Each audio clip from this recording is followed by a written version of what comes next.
Okay, let's start. We're gonna change the language with Indonesian. So, halo semuanya. Di sini ada aku, Jessica siapa Maina, dan ada kawanku, Mas Orlando Ferrari. Yang nanti deskripsinya. Deskripsinya silakan cek aja Di Google. Ya, ada di Google kayaknya ya. Iya ada. Oke, ada satu lagi. Halo semua, saya Kim, bisa dipanggil Kim. Kim bisa dipanggil Kim. Ya. Oke, di sini aku sama Kim sama Orlando adalah salah tiga dari ribuan orang di UPPD, dan kita lagi merantau di sini. Cuman di sini kita mau ngobrolin tentang sakitnya belajar. Jadi sebenarnya sebelum ada pertanyaan mengenai sakitnya belajar dan kosmetika kognitif yang aku bikin istilahnya itu, coba perkenalkan diri dan perkenalkan diri singkat dulu ya. Dan satu lagi, apa menurutmu definisi dari belajar lah, simple ya gitu dulu ya. Pokoknya pertanyaannya agak ngeri juga ya, kayak apa itu belajar. Tapi kita coba lah bukan Ujian oral. Agak aja ujian lisan, soalnya di Itali ujian Ada lisan. Oke, jadi ya di Itali teh ujian lisan ya, jadi nggak apa-apa, ini anggapannya pemanasan juga untuk ujian Italia. Jadi perkenalkan, namaku Orlando Ferrari. Semoga itu cukup Itali cara baca namanya. Ya, dari nama saya sebenarnya itu amat sangat ramah kebetulan karena keluarga saya tidak ada Itali. Bagi yang penasaran, ini cuma benar-benar sesuatu yang kebetulan kita orang Indonesia, nama belakang kita bebas. Oke. Saat ini aku menjalankan studi S2 untuk matematika, tapi aku juga ngambil double degree. Jadi untuk tahun pertama aku akan menyelesaikan tahun pertama aku di Padua, yaitu tempatku saat ini, dan untuk tahun kedua yang mana akan dimulai September 2026 nanti, aku akan melanjutkan di Paris di PSL University. Yang aku tadinya mau ke sana tapi nggak keterima. Gak apa-apa, tak wakilin. Ya aku kan juga keterima ya. Coba sini. Oke, lanjut. Mungkin nanti adalah strategi kalau ada double degree juga mungkin bisa numpang AC. Ya, numpang AC kayak kami sekarang. Nah, Oke, lanjut. Ya, sebelumnya aku merupakan alumni dari prodi matematika UGM, tapi tenang saja saya tidak sebentar itu karena saya dulu ketolak SNMPTN. Apa itu SNMPTN? Pokoknya jalur prestasi SNMPTN, SNDP, apalah itu namanya. Gua dulu ketolak bos, jadi chill aja. Oke, dan ya kayak agak panjang juga, tapi ya udahlah, kemarin saya lulus sebagai lulusan terbaik di tahun 2020. Ya, dengan IPK yang ya udahlah bisa dicari di Google. Saya kalau kebanyakan gak enak juga, dan waktu SMA dulu aku fokusku lebih banyak di benerin basic matematika aku sembari berkompetisi, dan ya kemarin alhamdulillah sempat jadi delegasi Indonesia di tahun 2023 untuk ke Bulgaria. Jadi anggapnya waktu 2023 juga saya udah pemanasan, coba panasnya Eropa. Ya. Di sini bakal lebih panas ya. Gitu baik. Oke, tadi belum kejawab tuh. Ya, itu kan perkenalannya. Ya, perkenalan. Itulah ribetnya kalau mau memperkenalkan diri, kadang kepanjangan. Nah, jadi apa ya? Belajar itu ya suatu proses menyerap informasi yang baru. Apa itu informasi itu juga menurutku juga harus masuk ke kepala. Ada juga informasi itu yang masuknya malah secara fisik kita, kayak dulu kita waktu kecil belajar bersepeda kan, kita nggak ada belajar teori atau apapun, tapi kan badan kita belajar untuk membiasakan diri. Dan jadi belajar itu in general suatu kegiatan menyerap ilmu itu bebas dari apapun, tapi usahakan yang halal ya ilmunya. Dan alhamdulillah aku paling bangga dalam beberapa waktu terakhir akhirnya aku sudah belajar cara naik sepeda lepas tangan. Jadi Kim bisa Sepeda aja nggak punya. daripada aku 2 kali dicuri. Ya, jadi belajar tadi bisa secara fisik, bisa juga dong secara yang tradisional kan kata orang kayak sekolah dan lain sebagainya. Oke, banyak bentuk belajar. Yang penting sesuatu masuk ke dalam kita. Oke. Benar. Jadi kalau dari sana bisa dilihat kalau belajar itu bukan cuma sekedar di buku, nulis angka, belajar matematika. Bahkan dari orang yang belajar matematika dia bilang kalau kita tuh nggak perlu mendefinisikan belajar sebagai sesuatu yang terlalu eksak gitu loh, atau eksak jangan eksak terus. Karena waktu itu aku jadi ingat satu hal waktu aku ikutan LPDP, waktu aku daftar LPDP, esaiku tuh mengenai bagaimana sedikitnya perempuan di Indonesia, terutama di Indonesia yang nggak ada di STEM murni, itu pertama. Terus yang kedua, ketika aku menggali kenapanya, itu adalah karena mereka lebih ke kayak stigma dan abang-abangan matematika, abang-abangan abang-abangan STEM dan sebagai teknik dan sebagainya. Cuman ada satu hal yang mana mereka tuh takut. Itu sih, mereka tuh takut karena dengan fakta-fakta bahwa orang Indonesia itu takut sama matematika. Gimana caranya kamu memperkenalkan matematika kalau kamu nanti mau jadi dosen? Amin. Iya, amin. Aku dengar-dengar katanya mau jadi dosen gitu. Gimana caranya kamu memperkenalkan matematika yang ditakuti sama orang Indonesia? Dan gimana caranya supaya kamu bisa bisa memperkenalkan itu dengan cara yang lebih baik gitu? Ya, pertama-tama aku aku harus jujur dulu kepada orang kalau matematika itu secara basic ya, katakan semua orang kan bakal belajar basicnya matematika, nggak belajar matematika yang super duper spesifik, itu nggak berguna. Katakan kalau teman-teman itu ingin mengerjakan hal yang tujuannya untuk praktis, kayak ini bisa dipakai untuk ini atau bisa dipakai untuk itu, tidak akan berguna. Tetapi aku lupa sumbernya dari mana ya. Tapi kenapa belajar matematika itu penting? Aku akan mulai dari apa dulu sih pentingnya dan bagaimana cara kita untuk mengambil perspektif tentang kegunaan dari belajar matematika. Tadi secara praktis, it makes zero sense. Nah tapi itu juga kurang lebih sama kayak kita nge-gym. Jadi anggapannya matematika itu bisa dibilang kayak brain gym. Jadi sebenarnya analogi ini juga bisa teman-teman pakai untuk yang lain. Katakan kalian mau belajar yang fisika, mau belajar yang kimia ataupun bidang apapun, including yang di luar STEM pun juga, selama itu sesuatu yang menarik teman-teman berpikir, itu ada sesuatu yang bagus. Tapi kalau kita berfokus di matematika, itu aku lebih memandangnya sebagai seakan-akan kita nge-gym, dan aku juga menggunakan mindset itu dalam belajar. Jadi kayak kita nge-gym, kita kan melatih berbagai bagian dari tubuh, ada di tangan, ada di kaki, ada juga di bagian perut. Itu kan dengan tujuan bukan untuk praktis agar kita bisa ngerjain sesuatu, tapi ya tadi untuk enhance kesehatan kita yang ada di situ. Dengan kita melakukan lebih banyak gerakan di gym, gerakan itu tidak akan berguna. Katakan teman-teman ada kayak bisa bicep curl ya, dalam praktik juga teman-teman gak bakal disuruh ngelakuin bicep curl 3x10.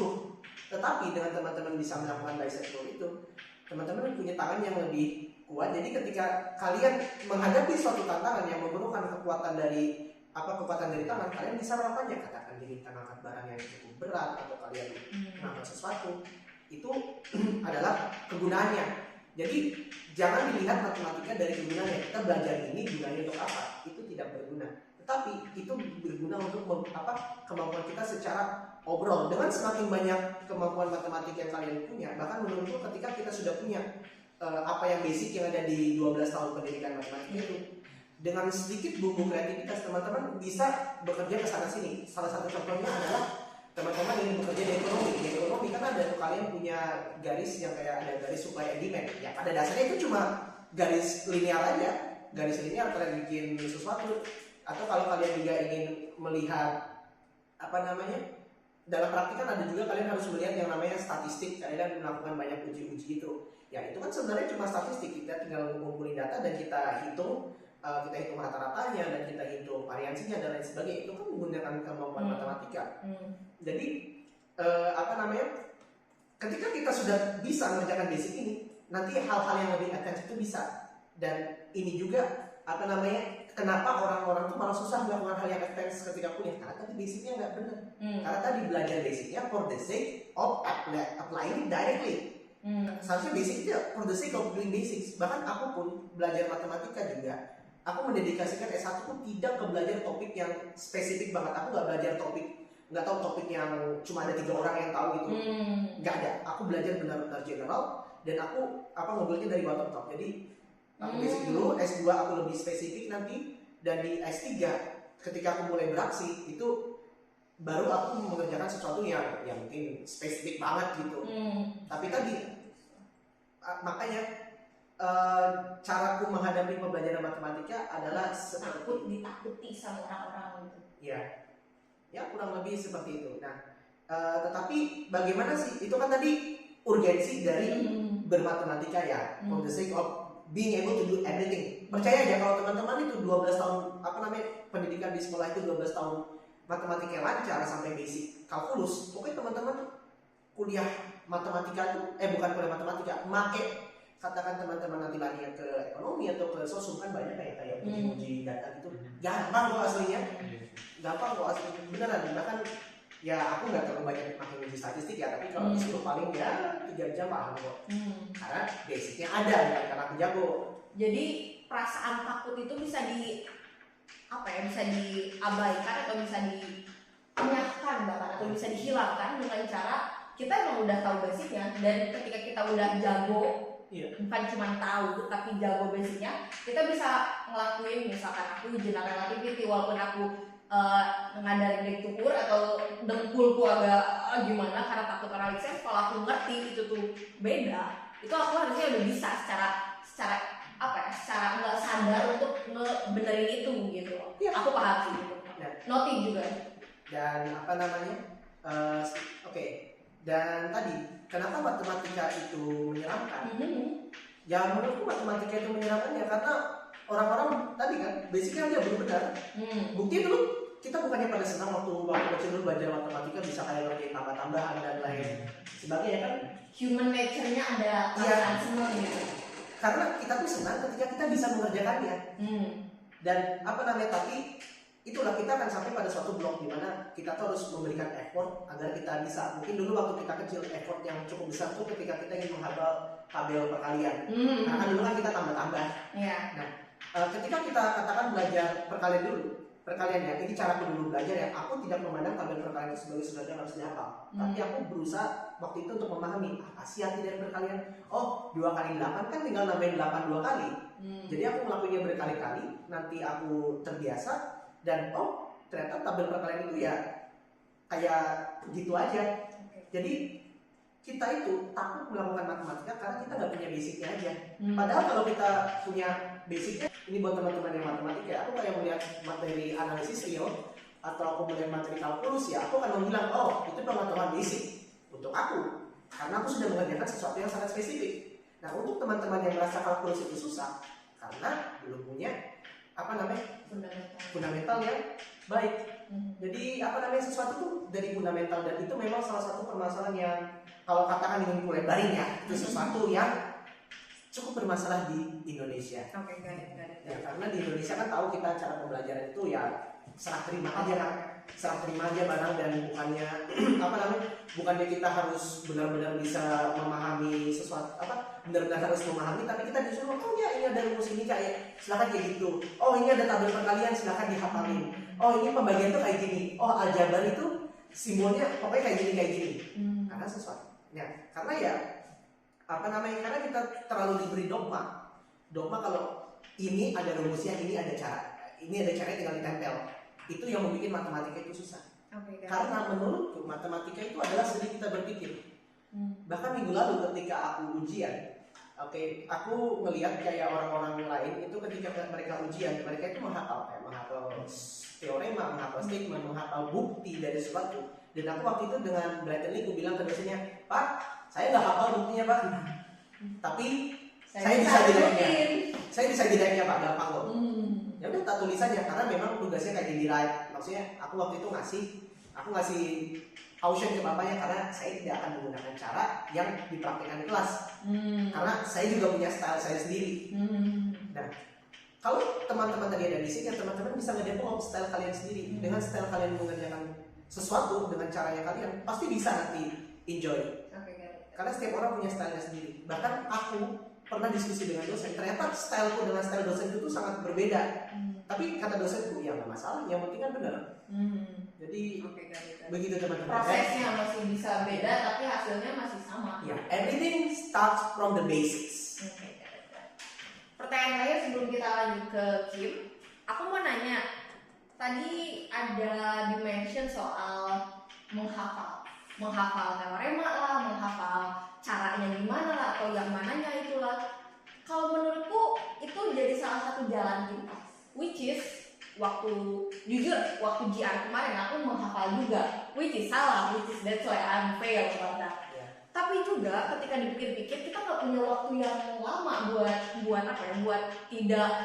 belajar sebanyak itu untuk fundamentalnya. Jadi pertanyaanku adalah, menurutmu kepada audiens yang mungkin lagi belajar S1 atau lagi belajar OSN, olimpiade maksudnya, ataupun itulah terkait matematika atau sains lainnya, eksak, gimana caranya supaya kita masih bisa fundamentalnya, masih kejamah semua fundamentalnya, tapi kita nggak pakai jalan pintas, yang mana jalan pintasnya menghafal, gimana? Jadi waktu itu juga sebenarnya sebelum aku memulai S2 di Padua, itu aku kan lulus di bulan Februari 2025 dan aku start S2 di September 2026. Alhamdulillah, karena waktu itu udah ada rencana gap year karena kayak takut tidak terima. Di waktu itu aku punya waktu kosong dan ada sesuatu yang amat sangat aku sadari, yaitu ternyata matematika di Padua itu salah satu, especially di Italia itu sudah sangat advance untuk tingkat S2-nya. Dan aku selalu memberikan statement ini berulang kali ke orang, jadi mohon maaf kalau ada yang hobi dengar aku ngomong, bahwa mahasiswa S2 di Indonesia, kampus manapun, bahkan termasuk kampus top, ya saya Belgia jadi punya hak untuk sedikit membicarakan itu, punya hak ya, itu cuma setara dengan secara ilmu ya, secara materi itu setara dengan mahasiswa tahun ketiga di sini, mahasiswa S1 tahun ketiga. Oh ya, di sini S1 3 tahun, S2 2 tahun. Jadi maksudnya aku memberi gambaran dulu seberapa besar gapnya. Karena mahasiswa S2 di Indonesia itu kok setara sama mahasiswa S1 di sini. Itu adalah gap. Nah, tentunya ya aku sendiri cukup beruntung karena aku sudah mendedikasikan waktu aku belajar selama 3 tahun setengah.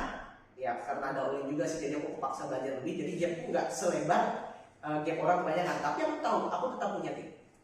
Dan jadi di sini aku juga mengalami kesusahan di mana semua hal yang aku lakukan, hampir semua hal yang aku lakukan di S2 di sini, itu aku belum belajar benar-benar formal. Aku cuma dapat garis besarnya di waktu S1. Aku belum bisa mengerjakan dia selayaknya aku S2 sekarang lah, kayak anggapnya kayak banyak barang di situ kayak udah dibilang, oh ya itu well known, ada Lebesgue dominated convergence theorem, ya itu well known, oh ini setnya of measure zero itu juga udah well known, oh ini ada turunan lemah dan lain sebagainya, itu juga udah well known. Aku tidak pernah belajar itu secara sangat formal di di S1. Jadi aku juga perlu ngejar itu. Dan jadi aku pun ketika aku ingin melakukan S2 itu aku merasa amat sangat tertinggal dan aku harus belajar di dalam waktu 6 bulan itu untuk kecilin gapku. Dan ya sebenarnya aku juga sambil malas-malasan sih waktu ngerjain. Jadi 6 bulan tuh terasa didramatisir, tapi sebenarnya ya aku cuma belajar 3-5 jam aja sih buat nambal itu. Jadi sesuatu yang aku pelajari dari masa itu adalah memang aku harus mengejar itu juga, tapi sebenarnya tidak semua yang aku dapat dari situ itu benar-benar aku pahami. Jadi ada beberapa game itu aku sisa dan ya udah pada akhirnya aku menyerah juga dan aku taruh di dalam memoriku sebagai hafalan. Tetapi ada satu cara yang ternyata itu cukup bagus. Anggapnya seakan-akan kita tuh kayak take it until you make it, tapi dalam in a sense pakai aja dulu barangnya. Ada satu teorema yang mana aku benar-benar nggak paham sebelum aku makainya, dan aku benar-benar waktu itu pusing ngebacanya selama ya 1 minggu gitulah. Kayak aku nggak ngerti ini gimana cara makainya, yaitu Gauss divergence lemma, Gauss divergence theorem. Pokoknya integral divergence sama dengan f dot vektor normal ya bagi teman-teman yang menarik. Itu aku kagak paham sama sekali. Ini vektor normal teh naon, habis itu himpunannya juga normal, himpunannya cukup bagus itu naon, aku juga kagak tahu. Dan dan divergence ini kayak gimana kagak tahu gua. Pokoknya udahlah aku pakai aja, nerima aja dulu gitu ya. Jadi yang aku lakukan itu waktu sudah terlambat seperti itu, I learn by doing.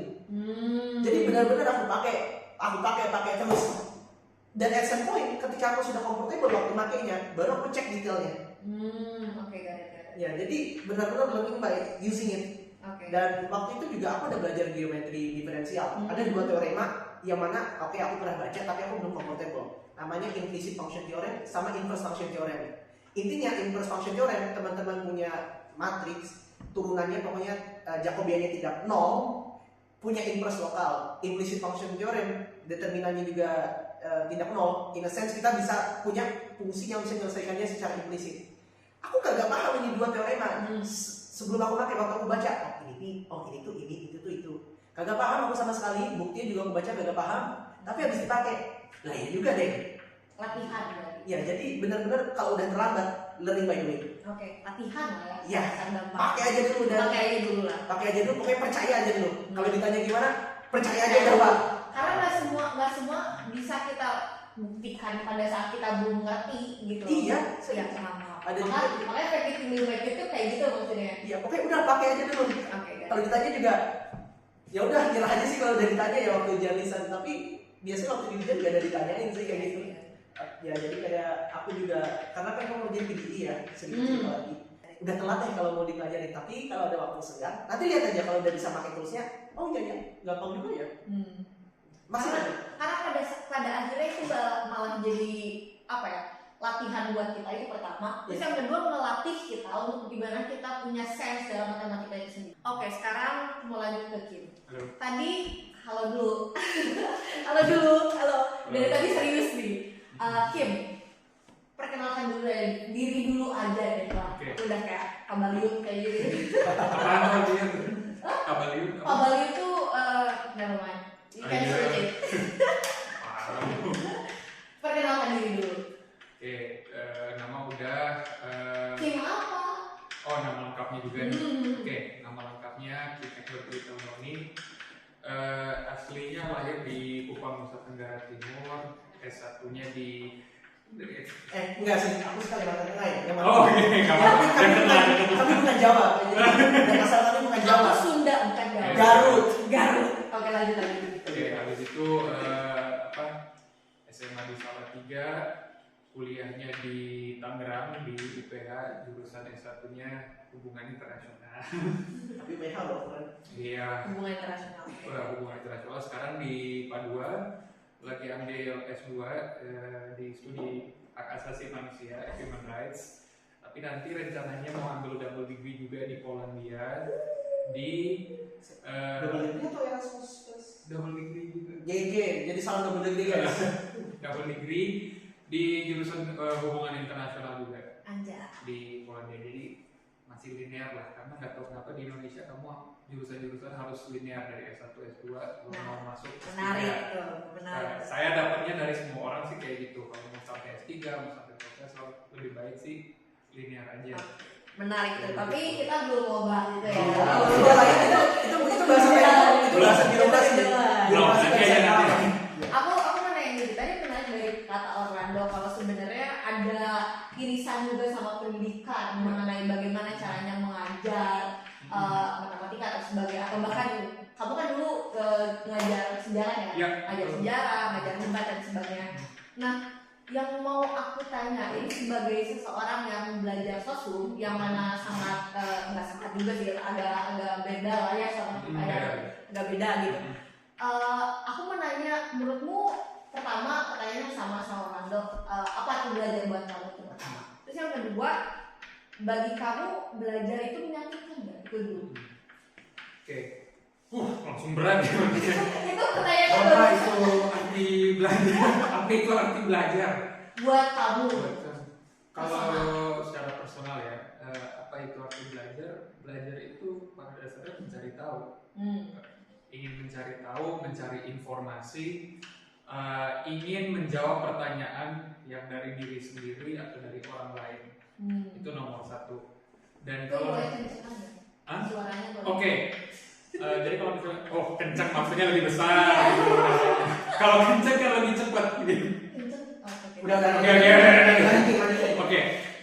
Oke. Jadi kalau bagi saya belajar itu mencari tahu, mencari tahu informasi, mencari tahu pembenaran, mencari tahu bukti, dan pada dasarnya belajar itu adalah usaha, upaya, ya kan? Nah, jadi apakah belajar itu bisa sakit? Ya pasti. Karena mulai belajarnya aja itu sebenarnya sudah menunjukkan ketidaknyamanan kalau buat saya. Maksudnya Kenapa ketidaknyamanan? Karena kamu mau tahu sesuatu tapi kamu belum tahu. Jadi kamu harus mencari tahu. Gitu loh. Kalau kamu belum mengakui, bagi saya, belum mengakui kamu kurang sesuatu, ngapain belajar? Ya kan? Kamu belajar karena kamu pikir saya mau tahu, contohnya pembuktian pengurangan energi atau apa segala macam. yang bidang lo ya. Atau ya udahlah bidang tuh. Saya mau belajar contohnya bagaimana Indonesia merdeka. Berarti yang pertama kamu harus mengakui dulu kamu belum tahu, atau kamu tahu tapi belum lengkap, atau kamu tahu tapi kamu curiga kayaknya yang kamu tahu ini sebenarnya salah atau belum mencakup semuanya, atau keliru. Seperti itu. Jadi dari awal saja itu sudah harus ada pengakuan dulu, ini kurang dan kita harus cari tahu. Cari tahunya bagaimana? Nah, kalau di jurusan saya atau di bidang saya sosial itu pertama ada sumber sekunder, baca buku, baca jurnal, kadang ada sumber primer juga yang dari berkas-berkas asli dan lain-lain. Tak kira mau nanya orangnya. Tak kira langsung nanya Soekarno itu kan Atau bisa aja tahu, bisa aja wawancara dan lain-lain. Wawancara Soekarno bisa. Ya, mungkin kabarnya. Ya kalau sekarang udah nggak bisa ya. Kali-kali ada di kampung itu kan. Astagfirullah. Udah nggak bisa. Iya. Dan kadang-kadang itu memang nggak enaknya tuh pertama terlalu banyak informasi. Kalau di bidang saya, sampai akhirnya kamu sendiri mulai meragukan ini sebenarnya yang benar yang mana. Apalagi kalau di bidang sosial yang sebenarnya nggak ada rumus yang benar-benar fix dan lain-lain. Kamu nanya pihak ini, dia bisa mengatakan A. Kamu menanyakan pihak lain, dia bisa berkata sesuatu yang bertolak belakang atau bahkan sangat-sangat bertentangan dengan yang dikatakan sebelumnya. Atau ada yang sebenarnya mirip-mirip, tapi nggak sepenuhnya sama juga. Nah, sulitnya bagi kamu adalah kamu mau menentukan ini yang benar yang mana. Itu nomor satu, terlalu banyak informasi. Atau nomor dua, kebalikannya, nggak ada informasinya sama sekali. Mau wawancara gimana kalau misalnya korban dalam tragedi sesuatu, contohnya sudah hilang semua atau sudah dibungkam atau sudah saking takutnya mereka sudah melakukan sensor pribadi. Contohnya. Atau misalnya ingin atau mungkin kalau menanyakan sesuatu ke sumber primer ada barrier bahasa dan lain-lain atau barrier budaya. Nah itu kan sebenarnya banyak. Jadi kalau misalnya di sosum itu sebenarnya kita mengalami itu juga dan akhirnya kamu sendiri pun bertanya-tanya belajar apa dan ujung-ujungnya ngapain juga sih? Emangnya kalau kita tahu kejadian di masa lalu atau misalnya kita tahu sebenarnya hukum itu seperti ini atau kita tahu konstitusi itu so what? Udah kejadian juga, udah lewat juga dan kamu juga nggak bisa ngapa-ngapain, ya kan? Kalau dalam bahasa Inggrisnya mungkin kamu merasa demoralized, ya kan? Atau mungkin desensitized, merasa kayak udah ngapain, gunanya apa? Hopeless, kadang. Jadi cukup istilahnya dalam bahasa udah cukup tahu aja lah. Cukup tahu. Tapi kalau cukup tahu, dan ngapain? Ya. Nah itu dia balik lagi kadang-kadang kalau di bidang sosial atau kadang-kadang kita nggak tahu buktinya apa, ya kita nggak tahu kegunaannya apapun, tapi kita tetap mau tahu gitu loh. Just for the sake of knowing. Curiosity. Nah ini juga kalau misalnya mau dihubungkan lagi dengan yang tadi orang bilang. Terima kasih dengan analogi jin itu sebenarnya berguna banget untuk menjelaskan itu karena baru kepikiran. Kamu belajar sejarah, kamu belajar hak asasi, kamu belajar politik. Mungkin kamu nggak menjadi politisi, mungkin kamu nggak menjadi pengacara hak asasi yang hebat, mungkin nggak jadi sejarawan. Tapi cara berpikir yang kamu pelajari itu nanti kepake di hal-hal yang lain juga. Kalau misalnya boleh ambil contoh di sejarah itu. Yang kepake itu bukan kamu jadi pintar menghafal. Semua orang tuh bisa menghafal karena itu ingatan paling dasar. Tapi kebiasaan yang akan kamu pakai dalam belajar sejarah menurut saya adalah standar kamu untuk menentukan ini bukti yang bisa saya percaya itu jadi tinggi.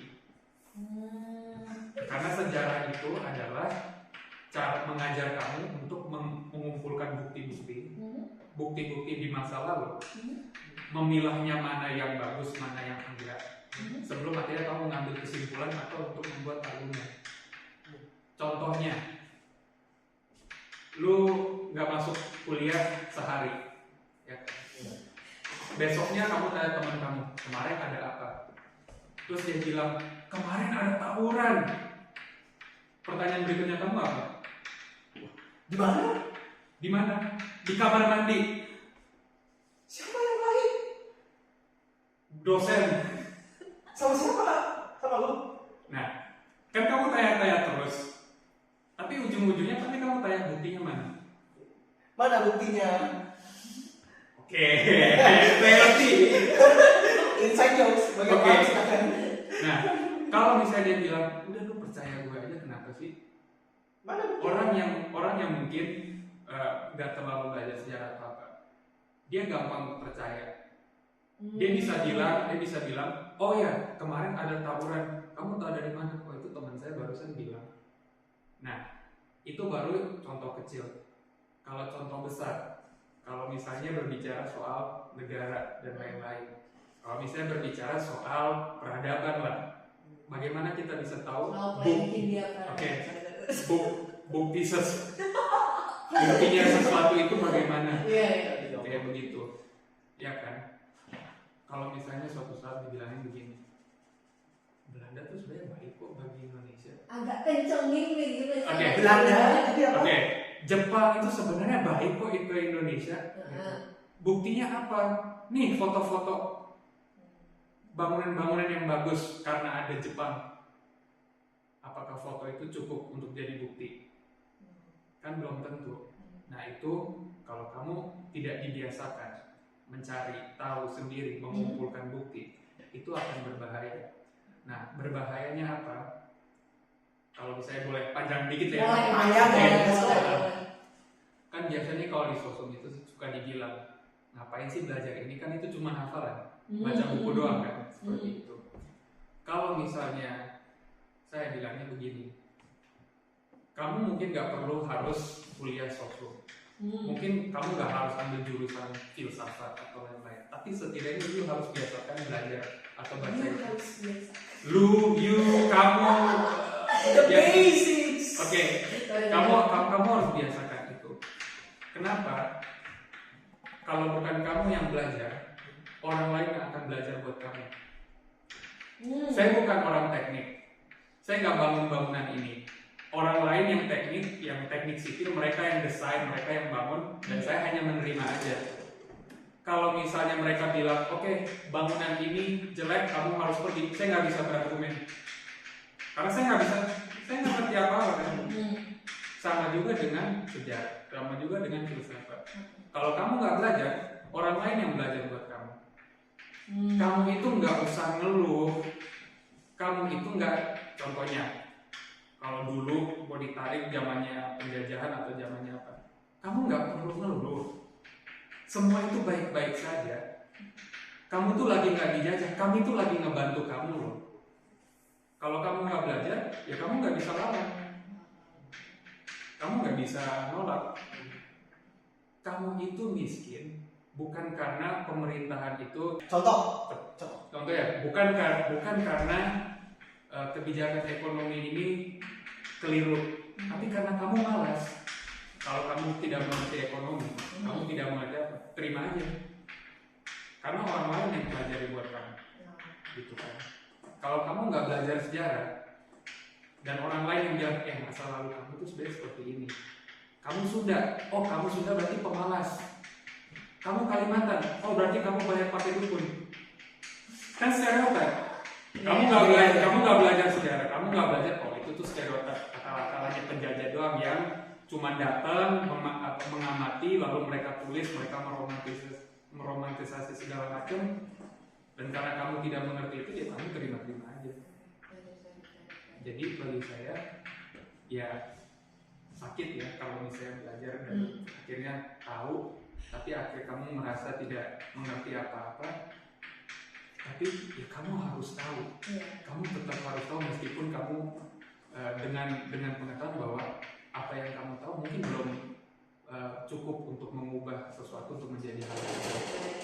But just by knowing, you must. Menurut saya, kamu harus. Sakitnya itu. Oke. Itu menarik, dan pada waktu itu kan aku lagi belajar skala rasa fisik, which is aku ada diagram CMB yang mana aku bisa melihat sejarah dan usia universe secara buzzwordnya kayak gitu lah. Ulang tahunnya dunia udah berapa? Ulang tahunnya dunia dan sebagainya kayak gitu lah. Nah pada saat itu aku pulang, aku jalan kaki pulang ke rumah, dan aku mikir sampai kayak, wah ini aku di sini belajar ngitung usia manusia secara banyak equation dan sebagainya beda-beda gitu.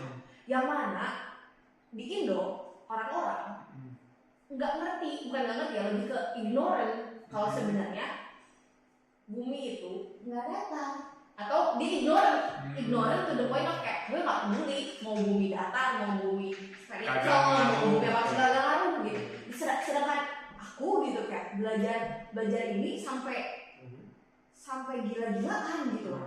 Itu ada pada momen dimana aku pulang, aku nangis, aku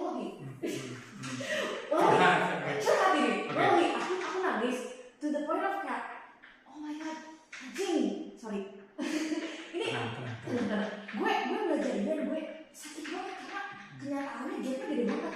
Ketika di sisi lain tadi Orlando bilang soal gap antara kita S1 dan S2 itu gede, dan ketika kita udah di S2 kita ngeliat gap sama realita di Indonesia, rumah kita gapnya gede banget.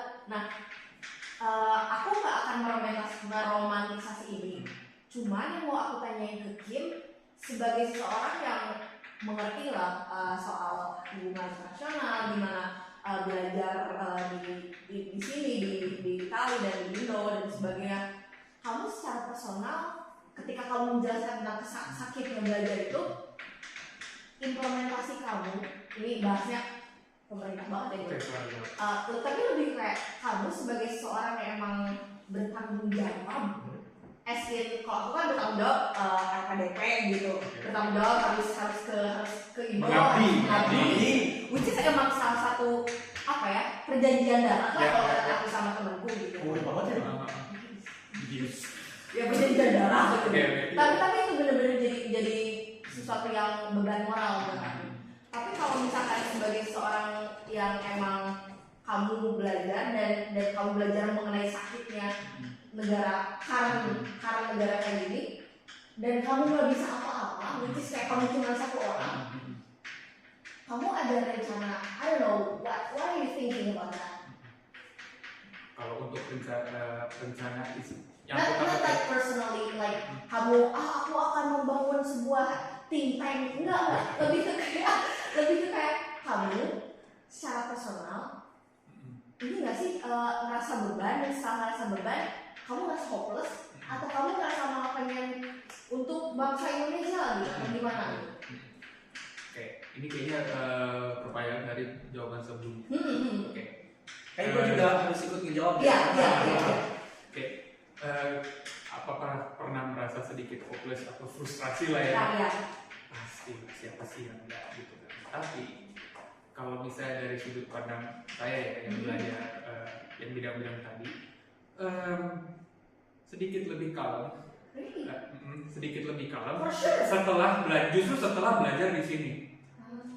Sebelum belajar sini tuh frustrasinya besar banget dan lain-lain, tapi setelah belajar di sini dan lain-lain somehow lebih kalem karena begini, kita melihat di Indonesia ini banyak yang bisa diperbaiki, banyak yang bisa dibikin lebih baik, ya kan?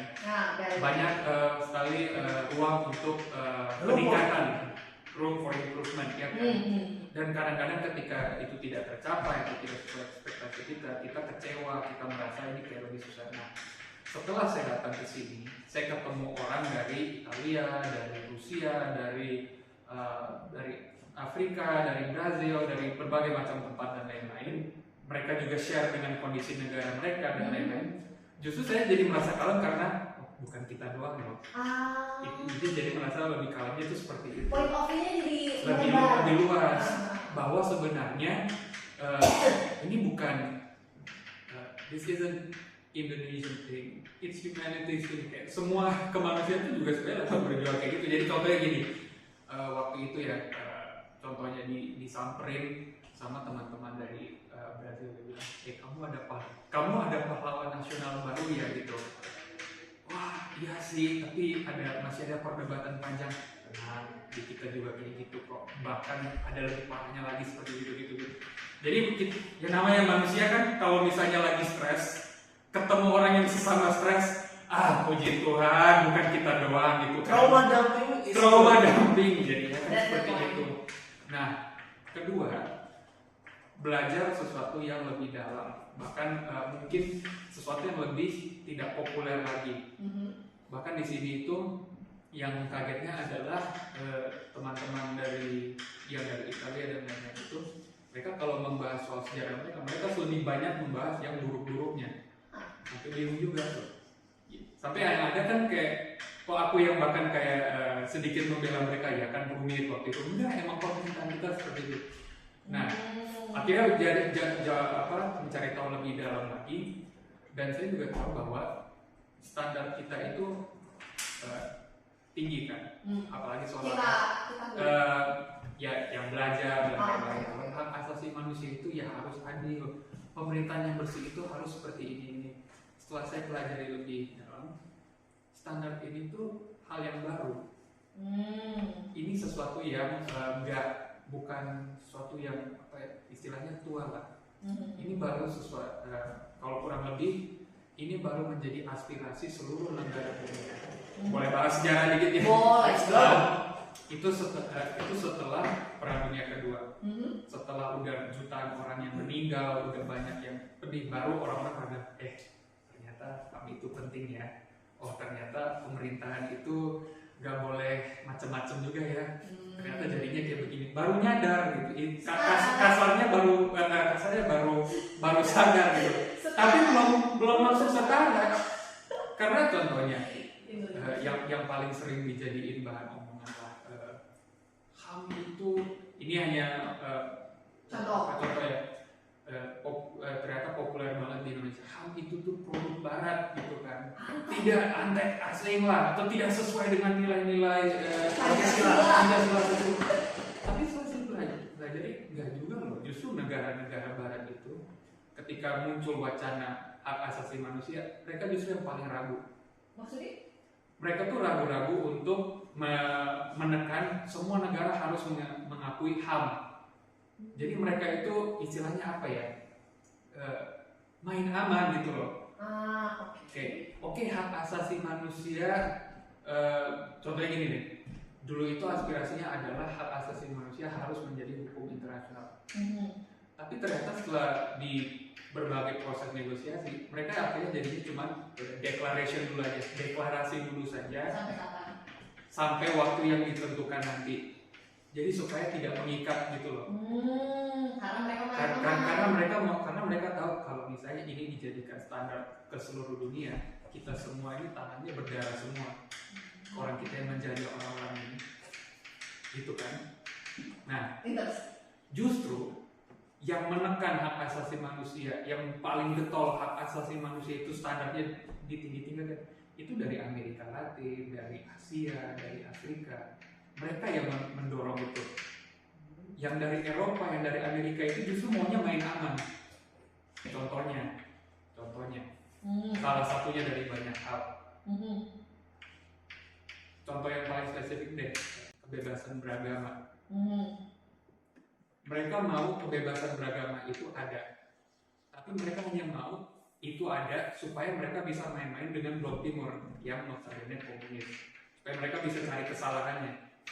Anti penjajahan itu kebalik lagi, Blok Timur tuh pada paling mau itu sebagai klausul, tapi mereka cuma mau itu supaya Blok Barat ini bisa disalah-salahin. Jadi pada dasarnya mereka tuh cuma main-main doang gitu, sampai akhirnya mereka dapat yang semua orang suka lah. Semua orang suka, Bare semua minimum lah. kalau kata orang ini bare minimum gitu. Ya, bare minimum. Orang jaksa. Nah, maksudnya apa? Kenapa di gue yakin panjang lebar ini adalah itu semua proses. Ya kan? Negara yang kita sering anggap notabene pasti paling hak asasi manusia pun bisa aja ragu-ragu soal mengimplementasikan hal itu. Yang paling pemerintahan bersih pun sebenarnya mereka banyak unek-uneknya juga yang mereka sembunyikan. Dan selama itu tidak diabaikan, selama kita belajar terus perlahan-lahan, pasti bisa. Makanya bagi saya kalem aja. Ini proses. Pertama proses, kedua ini masih baru, ketiga kita semua juga we're all in this together juga kan. Kecuali kalau kita benar-benar sendirian yang bergerak ke belakang, enggak kan ya? Enggak kan? Enggak juga. Enggak juga. Kayak begitu. Oke. Jadi, sakit sih. Belajar itu prosesnya emang sakit. Oke. Oke. Sekarang lanjut. Oke. Ya pertama-tama ya oke lah, sebenarnya aku sendiri makin lama juga makin merasa apa namanya ya udahlah, namanya orang teh kalau memang sudah kagak pintar ya mau gimana lagi, maksudnya mau gimana lagi itu mereka nggak ngerti cara kita berpikir, jadi dipaksa pun juga cuma buang-buang. Kita tuh siapa? Kita itu ya orang-orang terdidik sih, nggak cuma ketiga ya, orang terpelajar. Dan sebenarnya definisi terpelajar itu teman-teman nggak perlu kita harus berada di tempat-tempat yang bonafit. Pokoknya kalau menurutku sendiri ya, kita punya common sense lah, sebagaimana common sense dalam artian cara kita berbicara kepada orang lain itu gimana, maksudnya sopan dan santun.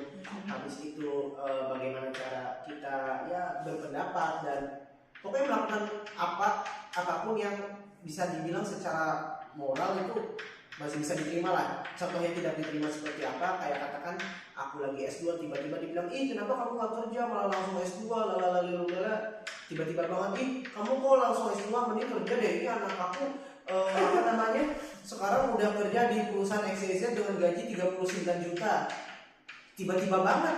Maksudnya itu kan kayak gak ada etika. Dan kalau misal saya ketemu kayak gitu ya sampai gua ketemu kayak gitu, mohon maaf, menurut saya sih cuma kekerasan solusinya. Menurut saya ya, hanya kekerasan solusinya. Biar bisa diam. Oke. Absolut sih deh. Ya, maksudnya kayak gitu ya. Maksudnya pembunuhan yang seperti itu kan nggak perlu kita sekolah tinggi-tinggi biar kita bisa menghormati orang lain. Iya, paham. Dan aku pun juga menggunakan seperti itu, walaupun ya mungkin mungkin kalau dilihat secara CV dan lain sebagainya, mungkin aku masih terlihat cukup tinggi. Ya, tapi tidak berarti kalau aku ngomong ke orang aku memandang mereka rendah. Dan itu juga alasan aku sangat benci dengan memanggil orang dengan istilah D, kecuali kalau misal sarkas. Aku selalu menghormati orang dan manggil Kak, Mas, Bang dan lain sebagainya. Karena semua orang itu ada cara sendiri untuk belajar ya. Nah, tapi oke, pertama-tama ya udahlah, kalau kita melihat kebodohan itu ya mau gimana lagi. Dan tapi aku sadar dan dari aku di sini aku sadar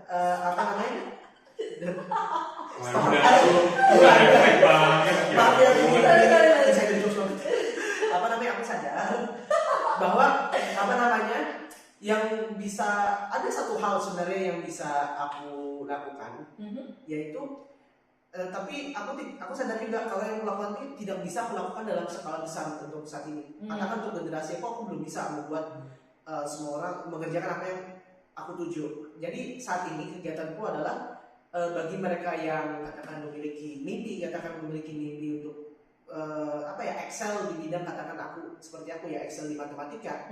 Ya sudah, kalau kalian tertarik aku bisa membantu untuk memberikan arah yang sesuai. Coaching. Ya kayak coaching gitu lah. Tapi back again in my expertiseku adalah bidang matematika. Jadi katakan kalau butuh bagaimana cara berada di jalan yang benar untuk bidang lain, katakan untuk di jalan yang bidangnya Mas Kim yang lebih dekat dengan hubungan internasional, ya tanya ke Kim, jangan tanya ke aku nggak tahu. Tapi katakan kalau ingin tahu bagaimana cara bermatematika yang yang cenderung lebih benar. Aku sebenarnya definisi bermatematika lebih benar itu pun juga tergantung. Tapi definisiku adalah ya bermatematika yang mana kita mengerjakan sesuatu yang ada artinya, nggak cuma kayak kita punya sesuatu tiba-tiba memberikan sesuatu yang amat sangat random dan tanpa ada motivasi ya. Ya walaupun itu adalah hal yang cukup spesifik, tapi intinya aku ingin bisa bilang menduplikasikan pemikiranku ke orang-orang yang memang layak untuk mendapatkannya. Oke. Nah, bagaimana cara aku mengetahui orang yang layak mendapatkannya? Nggak perlu harus pintar sih. Yang penting ada conviction. Karena ada beberapa temanku yang sebenarnya secara akademik juga ya IPK-nya biasa-biasa aja, polling kagak pernah. Tapi tetapi dia punya niat. Iya. Dia punya niat. Oke, ini salah satu contoh kerennya ya. Tapi aku juga ada beberapa contoh lain. Aku ada di tingkatku 1, bahkan dia sampai ya sebenarnya yang aku kasih sih cuma kalau Anda punya niat, itu yang kerjakan aja kataku. Dan aku cuma kayak kasih tahu advice kayak kita ngambil jalannya kayak gini. Tapi dia maksudnya dengan di atas kertas itu secara cukup biasa, tapi dia sampai magang riset ke Jepang. Resilient.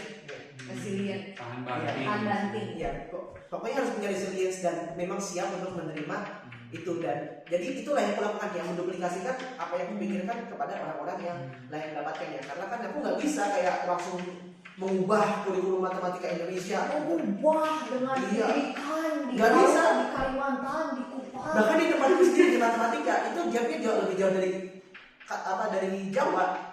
Bahkan aku pun aku kuliah ke UGM, aku ke Jawa karena di Kalimantan tuh jelek secara standar, mohon maaf banget ya. Nah tapi tadi dengan aku ke Jawa, aku punya ilmu dari Jawa, aku bisa salurkan kepada mereka yang di Kalimantan. Tapi tadi aku nggak bisa langsung memberikan secara general, aku memberikan kepada mereka yang mau untuk menerima dulu. Karena nggak semua orang itu harus mendapatkan ilmu yang mumpuni. Karena memang susah dan nggak semua orang itu juga bisa tahan. Dan ada juga orang-orang yang mungkin memang lebih nyaman hidup di dalam bubble-nya kayak ya mungkin kayak orang-orang yang pada akhirnya memutuskan untuk nggak mencari experience di luar karena ya udah di dalam negeri enak gitu kan dengan dan itu hak mereka. Ya dan itu hak kalian. Jadi ya aku hanya menyelamatkan orang yang ingin diselamatkan. Jadi itu prinsipku saat ini. Jadi kalau teman-teman ada yang tertarik untuk studi matematika dan spoiler juga, saya tidak funded by LPDP ya. Saya yang funded by LPDP. Ya. Untuk tahu funding yang saya dapatkan silahkan cek di di sini. Di sini. Ya ada di sini. Kayaknya ada di IG-ku deh apa demi. Ya, oke.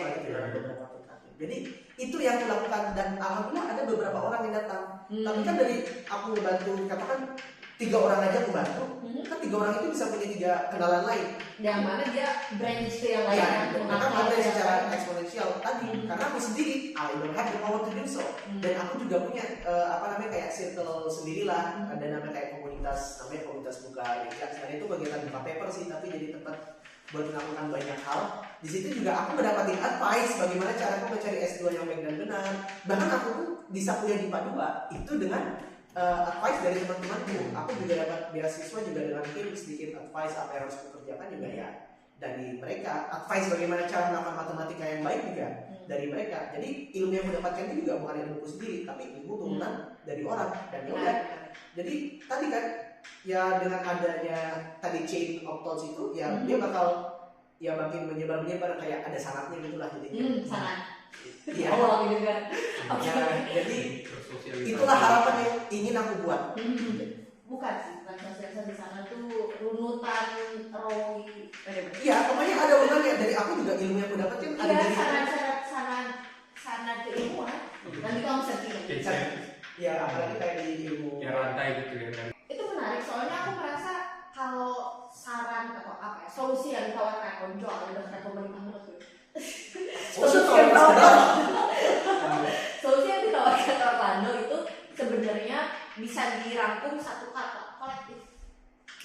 Jadi nggak cuma sendirian, kita nggak bisa sendirian.